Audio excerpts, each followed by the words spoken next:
শয়তান বহুবচন, শায়াতিন এটি মন্দ আত্মা মানুষের অন্তরে ফিসফিস ওয়াসওয়াসা দ্বারা পাপ করাতে প্ররোচিত করে।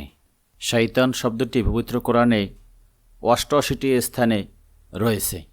আউযু বিল্লাহি মিনাশ শাইতানির রাজিম, অর্থাৎ বিতাড়িত শয়তান থেকে আল্লাহর নিকট আশ্রয় প্রার্থনা করছি। অতএব যখন আপনি কোরআন তেলাওয়াত করবেন তখন বিতাড়িত শয়তান থেকে আল্লাহর কাছে আশ্রয় প্রার্থনা করুন। কোরআন তেলাওয়াতের সময় শয়তান থেকে পানাহ চাওয়া অত্যন্ত জরুরি, কেননা শয়তান মানুষকে দেখে কিন্তু মানুষ শয়তানকে দেখে না। আবার আল্লাহ শয়তানকে দেখেন কিন্তু শয়তান তাকে দেখেন না। বিধায় সেই মহান শক্তির আশ্রয় ছাড়া শয়তানের আক্রমণ থেকে বাঁচার কোনো বিকল্প পথ নেই।